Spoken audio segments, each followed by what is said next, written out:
Hello everyone, welcome to back my YouTube channel. तो आज हम बात करने वाले हैं फ्लूक का 150 mg टैबलेट के बारे में। वीडियो में जानेंगे हम इस टैबलेट के यूज़ के बारे में, इसके डोज के बारे में, इसके साइड इफ़ेक्ट के बारे में और कौन कौन से पेशेंट को नहीं देना है, इसके प्रिकॉशन के बारे में। तो आइए वीडियो को शुरू करते हैं। यदि अभी तक आपने हमारे चैनल को सब्सक्राइब नहीं किया है तो कृपया चैनल को एक बार सब्सक्राइब कीजिए, लाइक कीजिए, शेयर कीजिए, साथ में बेल आइकन को प्रेस कीजिए ताकि हमारे आने वाली वीडियोज़ की नोटिफिकेशन आप तक पहुँचती रहे। तो आज हम बात करने वाले हैं फ्लूक का 150 mg टैबलेट के बारे में, जो कि सिप्ला कंपनी के द्वारा बनाया जाता है और इसकी एक टैबलेट लगभग आपको 13 रुपये के लगभग मिल जाती है और इसकी इस तरह की पैकिंग होती है। इसके कंपोजिशन के बारे में बात करें तो इसमें फ्लूकोनाजोल 150 mg में होता है और इस तरह की आपको इसकी पैकेजिंग मिल जाती है एक सिंगल गोली की।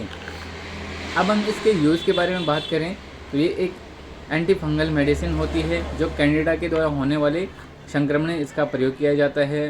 कैंडिडा द्वारा ओरल इन्फेक्शन हो सकता है, यानी कि हमारे जो जीभ होती है उसमें एक परत सी छा जाती है, वाइट परत सी छा जाती है और कई बार मुंह में छाले होते हैं, ये भी कैंडिडा के संक्रमण के द्वारा होता है।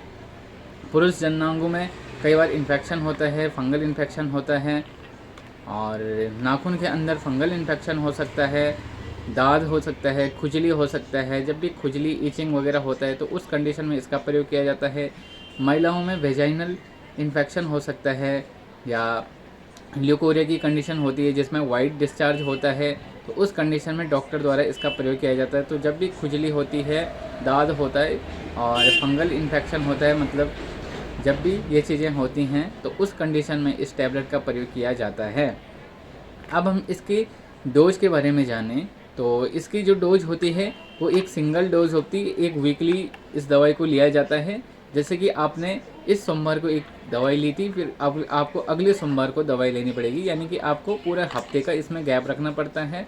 और कई बार डॉक्टर के द्वारा इसके डोज को डिवाइड भी किया जाता है, 4 या 5 दिन में भी दिया जाती है या 4 दिन के बाद भी दिया जाता है, लेकिन इसके हफ्ते में एक सिंगल डोज होती है 150 mg की। अब हम इसके साइड इफेक्ट के बारे में बात करें तो इससे नोज़िया, वॉमिटिंग वगैरह हो सकती है और स्किन इरिटेशन वगैरह इससे हो सकते हैं। और अब हम इसके प्रिकॉशन के बारे में बात करें, इसके ज़्यादातर अगर सिंगल आप डोज देते हो तो ज़्यादातर इसके साइड इफेक्ट नहीं देखे जाते हैं, फिर भी कुछ पेशेंट में यह एलर्जिक रिएक्शन वगैरह कर सकता है। तो अब हम इसके साइड इफेक्ट के बारे में इसके प्रिकॉशन के बारे में बात करें, किस किस पेशेंट को आप नहीं दें। जब भी पेशेंट ने अल्कोहल वगैरह ली होती है तो उस कंडीशन में इस दवाई को ना दें। कोई पेशेंट यदि लीवर जिसका डैमेज है या लीवर से कोई बीमारी है तो उस पेशेंट में इसको नहीं दिया जाता है। किडनी से संबंधित किसी पेशेंट को बीमारी है तो किडनी की परेशानी में इसको नहीं दिया जाता है।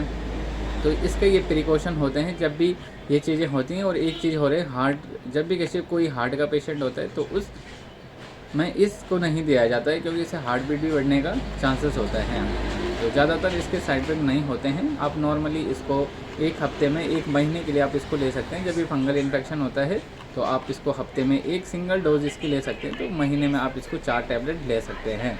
तो मिलते हैं आपको अपनी नेक्स्ट वीडियो में, तब तक के लिए जय हिंद।